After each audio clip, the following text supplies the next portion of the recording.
Great. All right. Can everybody see my screen? Yes. Great. All right. So welcome to the Bronx River Alliance Advocacy Teams info session.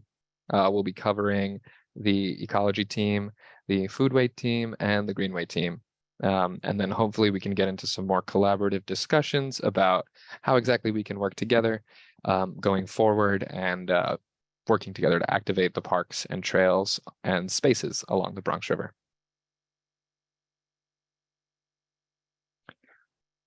So I'll just go over the agenda pretty quick. House rules and intros. We just did intros. I'll give a quick intro to the Alliance and the teams. Then we'll go into each of the teams, the Ecology Team, the Foodway Team, the Greenway Team. And we'll talk about how you can join. We'll go through a quick Q&A and discussion. And we have a collaboration board, which is a thing we can go over at the end, where we can just track down ideas on what we can do going forward this year, short term, long term. Yeah. So the Bronx River Alliance is a coordinator voice for the river. We work in harmonious partnership to protect, improve, and restore the Bronx River corridor. And we want to make sure it's a healthy, ecological, recreational, educational, and economic resource for all communities in the watershed and through which the river flows. Up here, you can see a picture from, I believe it's last year's Bronx River Flotilla, which is a huge event we put on every May, fundraiser event, where we take a large amount of people down the river from Shoelace Park near 219th Street all the way to Starlight Park near 172nd Street.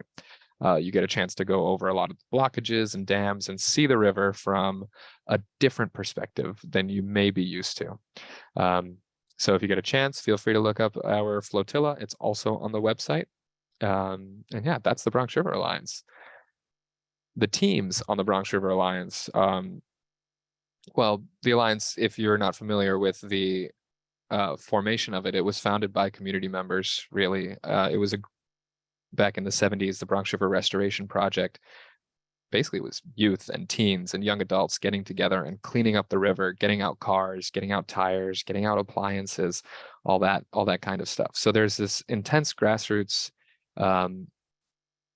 origin to the Bronx River Alliance. And we're trying to keep that going by having our advocacy teams.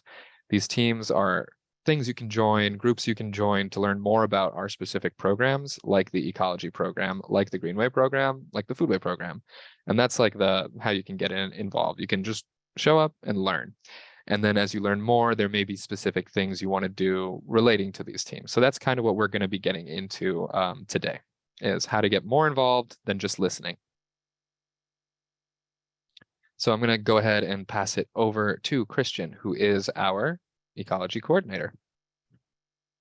Thank you, Sid, and thanks for providing that quick history and context for the Alliance and for these teams. Just to let folks know, or to remind folks, that the Bronx River is New York City's only freshwater river. And so the work that we do is really unique. The space is very unique. You don't find a lot of spaces like this across New York City. You're not going to find another freshwater river, for example. And the community around this space also is quite noteworthy for how much drive and motivation there is to keep the space activated, to keep it clean, to keep it healthy, and to provide a lot of dynamic programming. So I want to talk to you a little bit about the Bronx River Eco Team. The ecology work that we do builds on the legacy of the Bronx River Restoration Group that Sid mentioned before.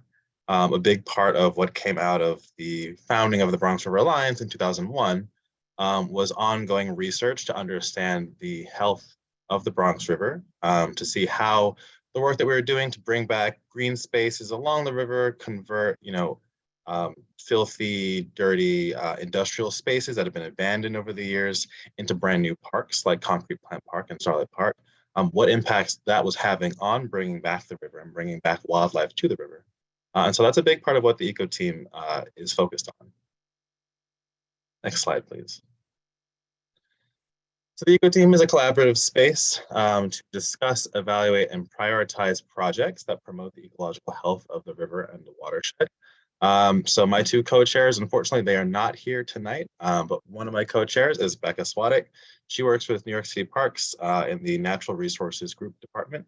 And my other co-chair is Elliot Nagel, and Elliot is the director of the Thane Family Forest in the New York Botanical Gardens. And so the eco team does kind of pull in players from several different sectors across the city, obviously the government sector, but also, we've got representation from Riverkeeper. We've got students who get involved with us. We just have community members who are interested in ecology and understanding the natural spaces a little bit more. And so it's just this kind of wonderful mix of people with different backgrounds and different perspectives. And we're all basically here to talk about the same thing, and that's to make sure that the river is happy and healthy. And oftentimes the river is not happy and healthy, and so we have to have those conversations too. But we do look at, what data is coming from the work that we do, and what ways we can get involved, both to do more restoration work, but also to advocate for the Bronx River politically. And I will mention that the Bronx River Alliance, being a 501c3 nonprofit, has some restrictions, as every nonprofit does, over how politically active we can be as an organization. However, these teams are technically not a part of the Bronx River Alliance. They're kind of like extended arms of the Bronx River Alliance, and they are able to do more than we can do just as a regular organization.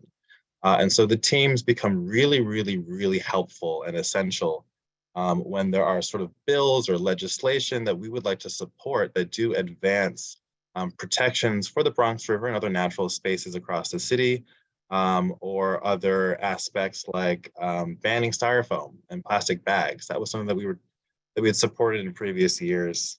And although the alliance itself could not be too politically active, these teams can be very active in those spaces, advocating for the Bronx River.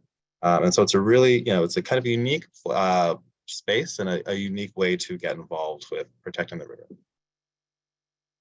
Next slide, please. So there's a couple different ways that folks can get involved with the eco team.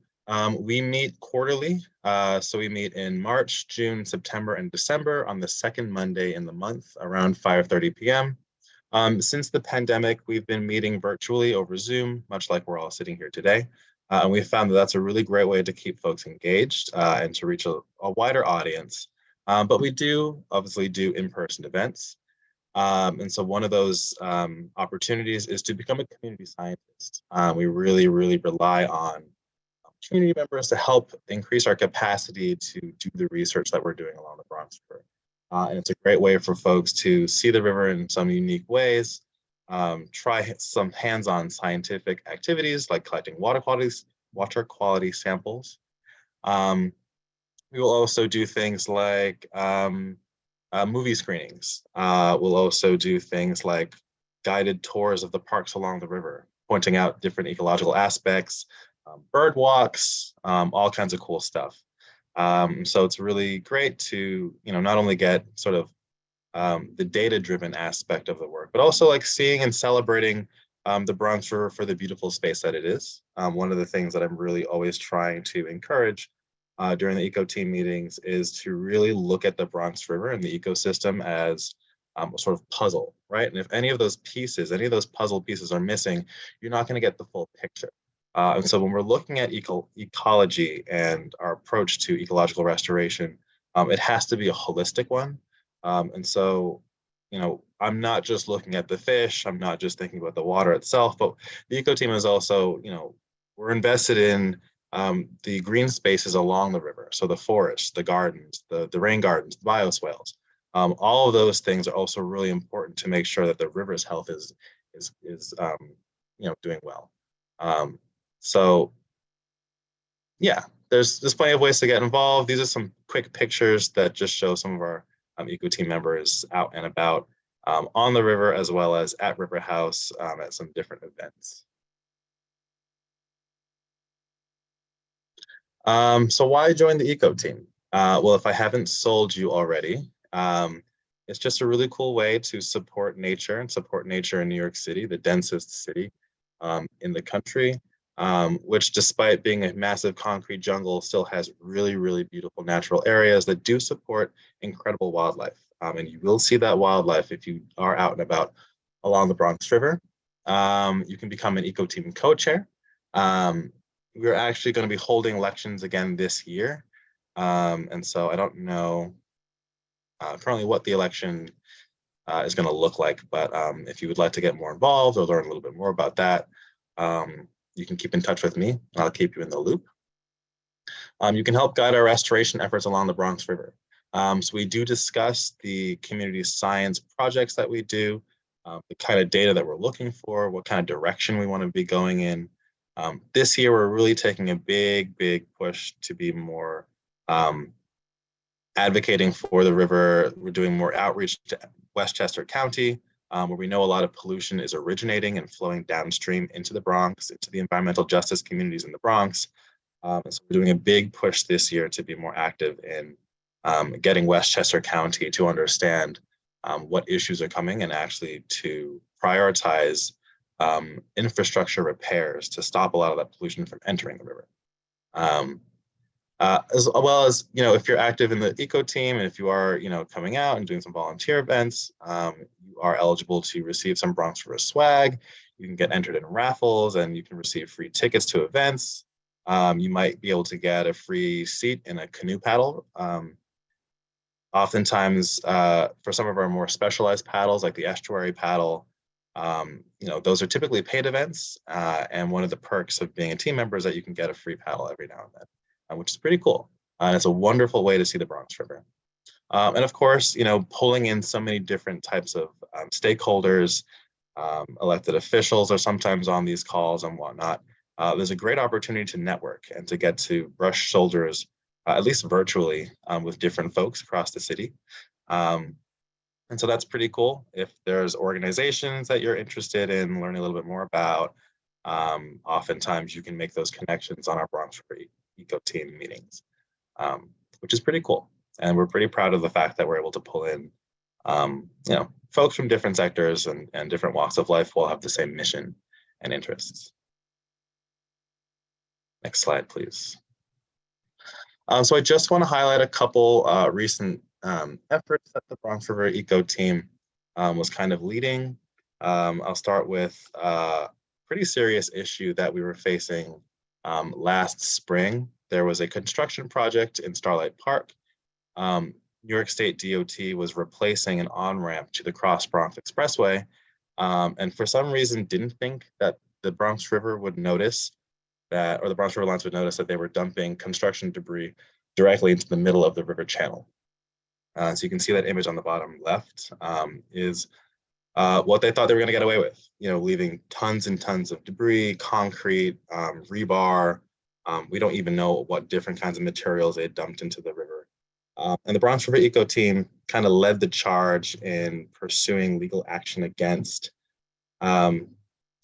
We were able to pull in folks from DEC. We had people writing letters and making phone calls. And eventually, we were able to get DOT to be back into compliance with their permitting. They did clean up the river. They agreed to do some kind of restoration project once they were finished with their construction project, which was pretty great.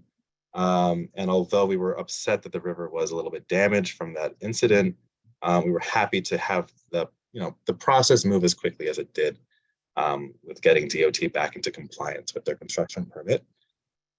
Last year was a busy year, and so we also had 2 fish kills. And so those are incidences where a lot of aquatic life suddenly dies all at the same time. That's usually an indication that something is wrong with the water. And so the Eco Team was pretty active in investigating those 2 fish kills. They had very different origins and they involved different species from different parts of the river. And so we were able to find out that one of the fish kills was caused by bacteria. We were able to get some folks to actually analyze samples and found that it was a more natural cause, whereas the other fish kill definitely was industrial in origin and came from upstream. And we are still working to fully understand exactly what happened, but we know a little bit more about why those fish were killed. And it helps us to understand, what current threats are still facing the Bronx River, even despite all of the amazing progress that we've made in bringing this river back to life. So there's just two ways that we have been active in protecting the river and advocating for its success. And if you would like to be a part of that success, absolutely find out how you can plug into the Eco Team. I think that's it for me, and I think I'm going to pass it over to Nathan. Yes, thank you, Christian. It's really nice to be able to hear from my coworkers about the teams they lead as well, so I'm enjoying this process. But I'm excited to introduce the Bronx River Foodway to those who haven't met the space already. This is one of New York City's only edible food forests inside a city park. And it's special because there's technically a prohibition against foraging and harvesting plants from city parks. So to find open spaces like this without fences where you can actually go in and find wild and cultivated edible plants and medicine is really exciting. And the space was really created to jumpstart the imagination and reconnect community back to land, and to consider how we can build a local community food asset, such as this food forest. So these are just a couple photos. There's like a nice cool aerial photo there across from the blue tents towards the bottom of the screen. That is the northern part of the foodway, also captured in the right image on the right side. But Sid, we can go to the next slide.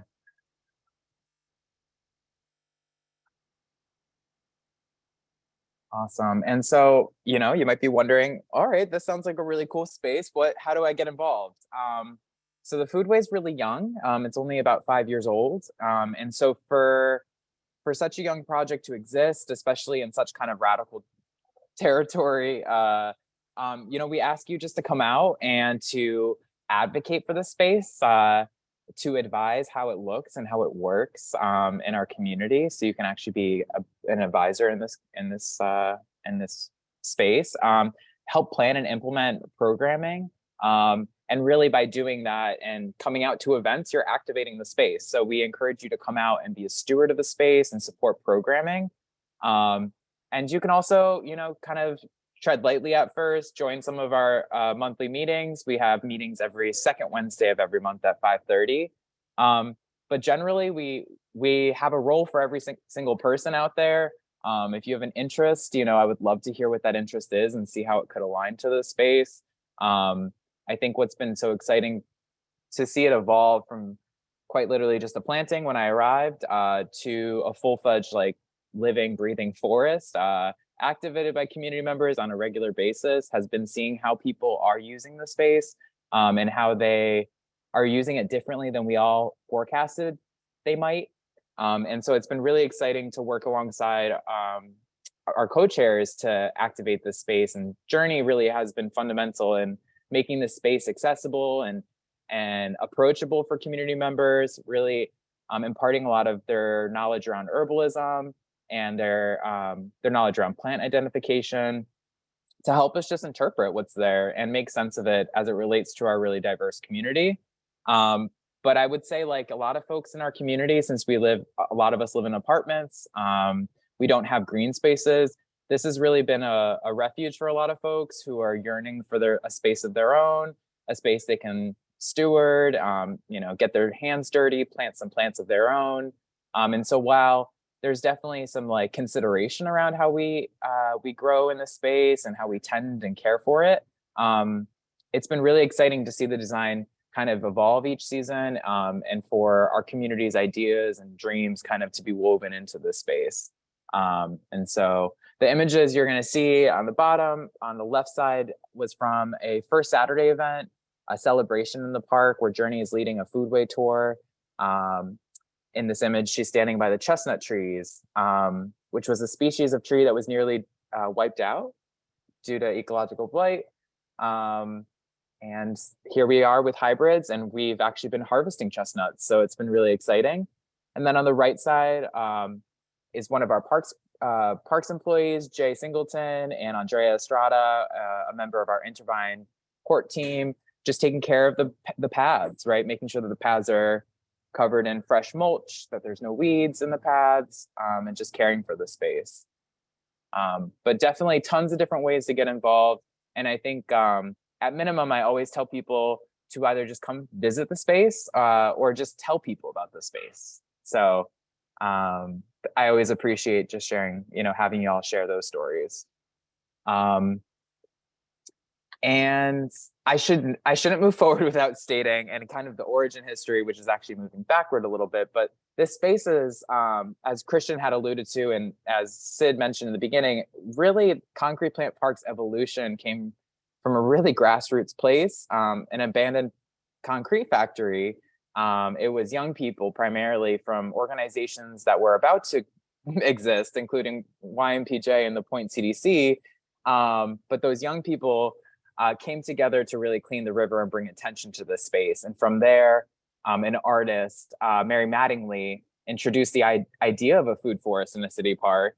And while her project was initially ignored or rejected, she created a barge that was docked in Concrete Plant Park. And on that barge was a food forest. And it inspired the food forest that today we are all celebrating. So tons of ways to get involved. Really a beautiful origin story. And Sid, if you want to go to the next slide.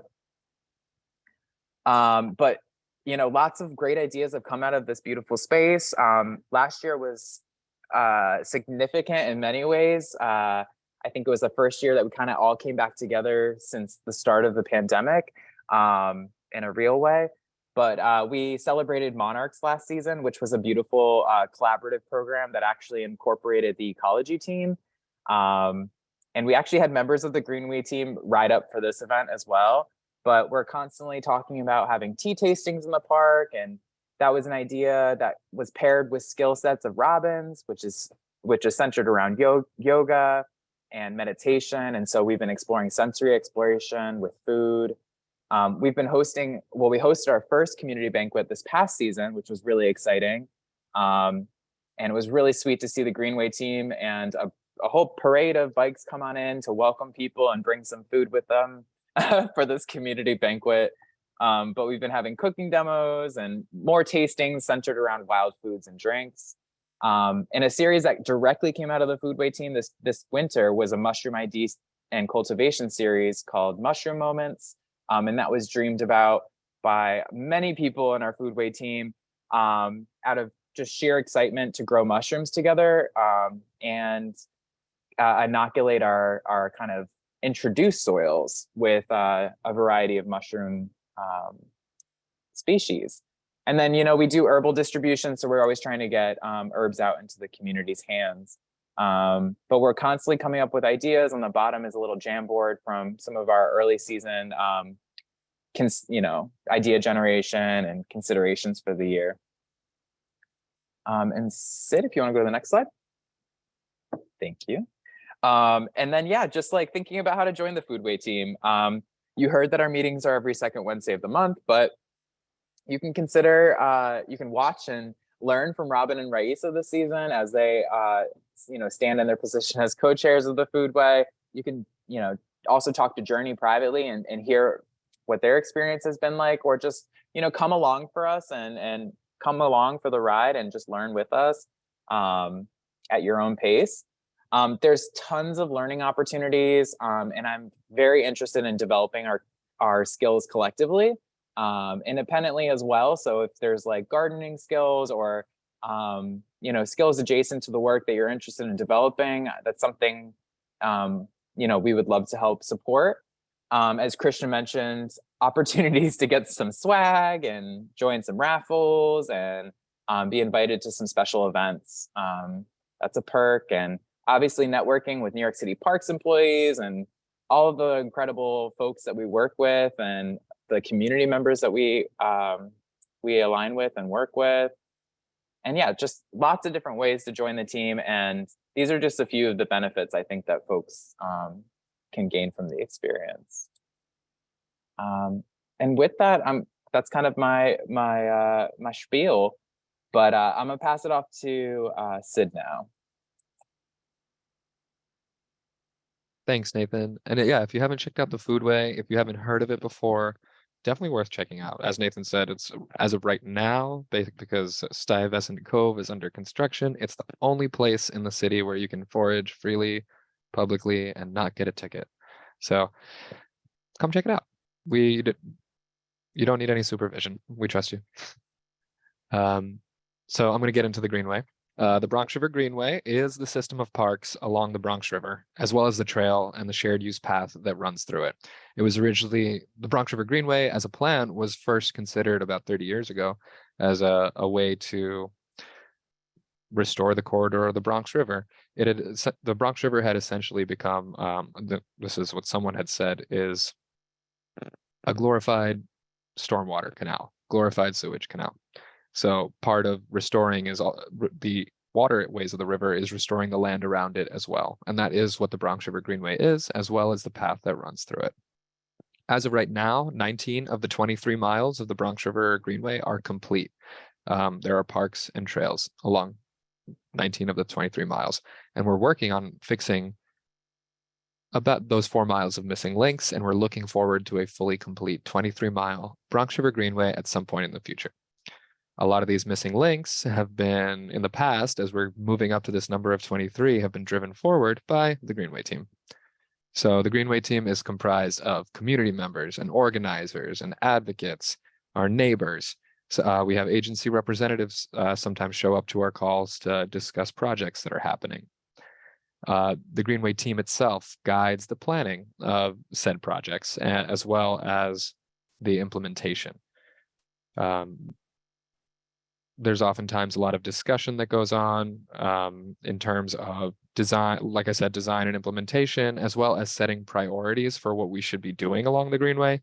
I think a challenge we have here at the Bronx River Alliance is that the parks that we work with and the green spaces that we work with are, it's a very linear space. You know, in the Bronx, there are 8 miles of the Bronx River. So in order to show the amount of love that we need to the rest of the river, we do rely on our community advocates to tell us, hey, we need to plan an event up in Shoelace Park, or hey, we need to plan an event down in Soundview. And that's activating and promoting the Greenway. So that's kind of a basic of what we do here. On the top, you'll see on the top picture in the top right, that's Starlight Park Phase 2, which will be opening at the end of the month, April 28th. It is a new link in the Bronx River Greenway, one of the major missing links that is going to be completely closed. And when complete, will create a 1.3 mile connection from 177th Street to Garrison Avenue in Hunts Point, with one road crossing at Westchester Avenue. The picture in the bottom right is of Community Board 6 member, Magda Mary. She helped us push forward and plan a walkthrough of the East Tremont missing link. The East Tremont missing link is another missing link, as I've just said, that is a really dangerous intersection just north of Starlight Park that we've been working on moving forward for 15 plus years. And by we, I mean us and the community advocates, because it takes a long time for this work to get done. And oftentimes the people who live here will see firsthand how little is being done. As Mundo, who is on the call, has said, this East Tremont intersection, these buildings have gone up, businesses have opened. It's changed so much, except for the intersection itself. And why is that? And that's where we rely on our community advocates and the Greenway team to help us push forward these changes that we need. And then on the bottom, that long picture you have of all the people in safety vests and such, that's the Bronx River Slow Roll, which Nathan also mentioned. And that was more of a for fun event where we did a tour of about 25 people. We took them from the New York City Westchester border on Webster Avenue all the way down to Concrete Plant Park along the Bronx River Greenway, talking about the missing links, talking about the projects, talking about all the work that has been done, and ending at the community banquet, which was just a great time overall. So how can you get involved with the Bronx River Greenway team? Well, you can attend our monthly meetings. Just like the Foodway team, the Bronx River Greenway team has monthly meetings. We meet on the first Thursday at 6:30 p.m., which was 15 minutes ago right now. So if you're available next month on the first Thursday, like you were for today, we hope you can join us.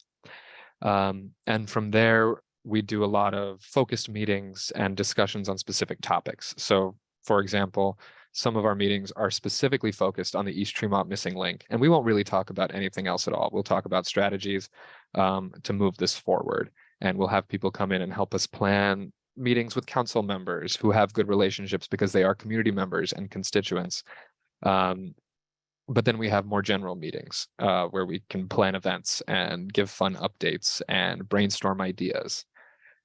So feel free to attend our monthly meetings. Mundo and I are working out when the next one might be in person. So that'll be a lot of fun if it works out that way. And Mundo and I are working out what our May Greenway team meeting is going to look like.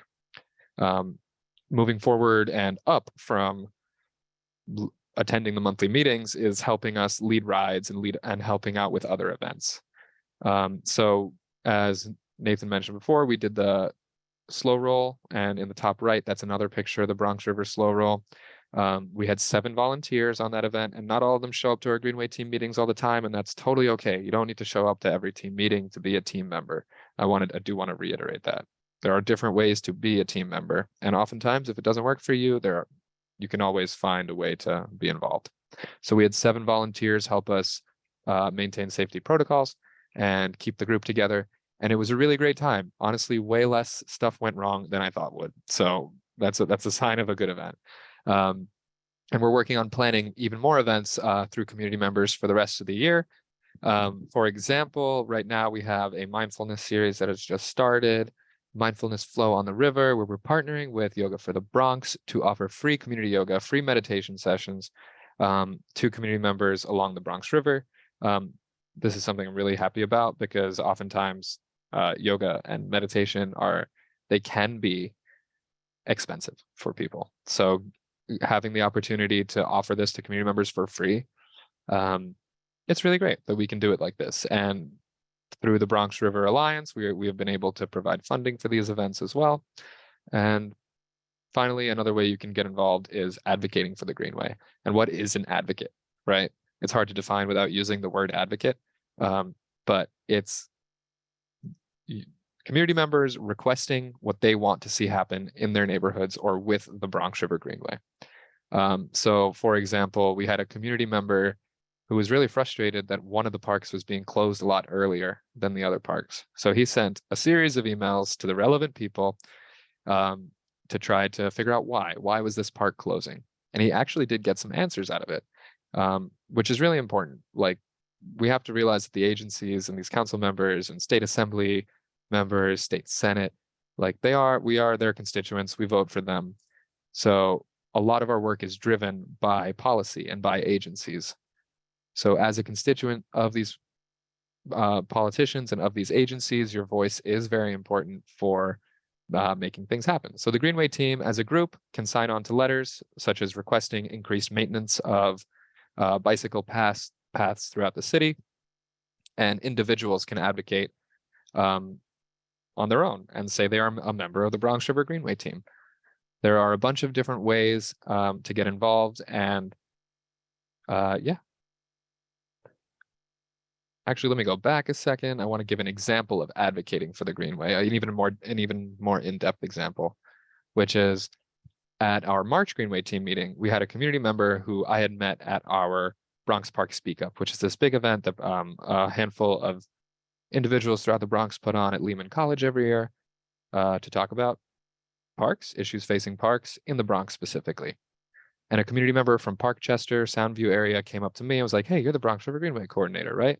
Can we talk about a potential pedestrian bridge from Hunts Point Riverside Park to Soundview Park?" And I said I would love to. So I invited him to attend our Greenway team meeting just the next week and give his practice presentation that he would use with elected officials, with agencies, with the decision makers for this project. So he was able to give a 45-minute presentation, get feedback, and has now given this presentation on to 5 other groups and has even gotten a letter of support from Community Board 2. So this is a great way, a perfect example of the kind of work we're trying to drive forward through the Greenway team. And then opportunities and benefits. A lot of it is going to sound similar to what Nathan and Christian spoke about. So becoming a co-chair. Mundo, who's on the call, is our current chair, not co-chair. I typo. because we only have one chair at the moment. So if you are interested in helping us drive forward priorities and plans on the Bronx River Greenway, there is a chair spot that's open, and Mundo needs help, and I need help. And it would be really great if one of you, if anybody here could come to our Greenway team meetings and help us out. In this picture on the top right is actually from Bronx Park Speak Up, where I met the community member who was very interested in that pedestrian bridge. And there's Mundo, second from the left, a panelist on the future of greenways, because Mundo has been involved with our greenways for a long time now. And even though everybody else on this call is, actually Chauncey's not a paid staff member, but even though half the people on this panel are paid staff members, in the Bronx, we have strong community advocates that are just as knowledgeable as the people who are paid full time to do this work. We have access to things, giveaways such as helmets, bike lights, bike repairs. And in that vein, it's the networking is really important as well.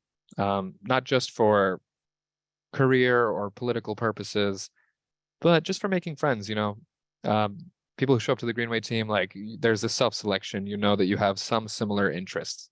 So you know that you may be able to be friends, right? So I've made some friends through the Greenway team or through Greenway team adjacent events. And now I'll go on rides with people off work hours who I met through these professional events. And it's just a great way to make friends as well. As well as advance your career if you are working in this field. Speaking to the press is another thing. In the bottom right corner, you can see this article that actually came out about 2 weeks ago, maybe less, from the city. And this actually talks about the East Tremont missing link. Mundo had connected me with the journalist that wrote this article, and unfortunately, I wasn't able to talk to them as an employee or adjacent employee of New York City Parks, but Mundo got the chance to. And a lot of this information that Jonathan from the city was able to get was from our co-chair. So that's actually a really vital connection that our co-chairs sometimes serve, is just having the freedom to talk to the press that we don't necessarily have. And then lastly, funding to plan and run events. I know I'm kind of going out of order here, but funding to plan and run events, like I mentioned, mindfulness series on the river that we're doing, that's a funded event. We're paying the community member who's helping us run it. So that's been a priority for us this year, is these small events that we can help the community put together and drive forward the kinds of initiatives and activation events that they want to see on the river. So to close off the presentation part of tonight, we would love if you could join a team. There's no commitment that has to be made or anything. It's a great, at the very least, it's a great resume builder. So give it a shot, and just email whoever we have emails here. We're going to be sending out this presentation afterwards as well. You can grab our information from our website, but just send us an email and say, hey, I want to join the team. We'll add you to our email list, and we'll make sure you get future emails, future notifications about team meetings. I think it's going to be a lot of fun. Our goal is to grow the teams this year and get more people out more regularly to our programming, as well as have this programming driven by you guys. And an example of programming is Bronx River Open House. Bronx River Open House is one of our biggest events of the year.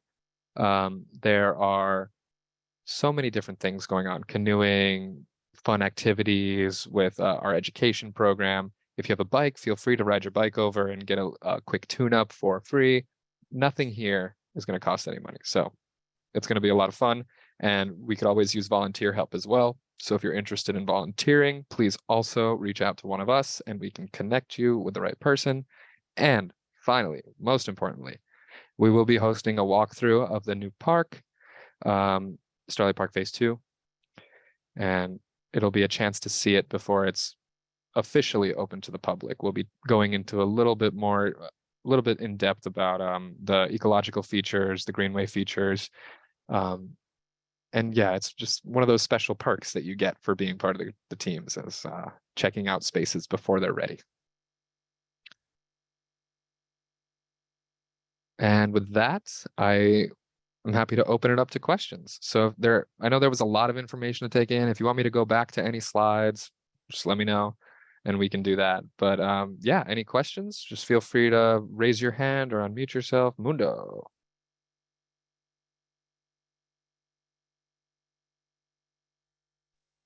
Honestly, I don't have a question. I just want to, for those who aren't involved, I just kind of want to throw out there some of the stuff from the Greenway team. Just want to also just kind of make it clear that the Greenway team is not a cyclist only kind of space. It is a cyclist heavy space for the obvious reason that there is bike paths or bike ways in different areas. But the Greenway itself is, as Sid mentioned, is multi-use. So if you're interested in running, jogging, walking, and there's overlaps, obviously, like for instance, let's say you're a bird watcher, then the Greenway team and the Ecology team might be the two teams you could kind of bounce back and forth on and kind of support or have interest in. So just to kind of highlight that it's not cyclists only or cyclists focused. That's who tends to show up a lot, but it doesn't necessarily have to be what you're into. And I do want to say that there is a great opportunity to meet folks and to network. I have made lifelong friends through this team and other advocacy spaces. Being part of the team, sometimes you also join citywide conversations and initiatives. For instance, we're part of the New York City Greenways Coalition, which is a bunch of different groups, volunteers, city agencies, nonprofits who meet regularly to discuss greenway infrastructure and implementation throughout the city. We're part of the New York City Bicycle Working Group, where we have one-on-one conversations with DOT and help push different infrastructure in different areas or advocate for different areas. So for those who may not know, the Bronx is often left behind in a lot of the political work, infrastructure work done by these government agencies. We tend to lag towards the bottom alongside Staten Island. So just, yet we have almost 2 million people population. We are one of the most greenest boroughs with the smallest amount of real estate. So, and as Sid mentioned, and everyone else did actually, we have a very, very unique thing with the Bronx River and the surrounding parks and spaces around the river. So again, some of the work is not always fun and dope, but I think that's every aspect of life. But in many ways, when I do have a chance to come around and connect with community and in person, it always kind of puts the battery in the back and is a great reminder as to why this work is so important, especially when you see either elders or younger people out there or doing, just whether it's like, hey, thanks, I remember you from this, or you just seeing stuff happen that was merely conversations a few years or months ago is just a really beautiful experience. So if you're not involved, I give it a shot. It don't cost you nothing but a little bit of your time. Thanks, Mundo. Yeah, echoing. Come hang out. Come say hello. There's a whole bunch of meetings going on. And with the programming season starting, you have an opportunity to look at our website and come meet us in person as well.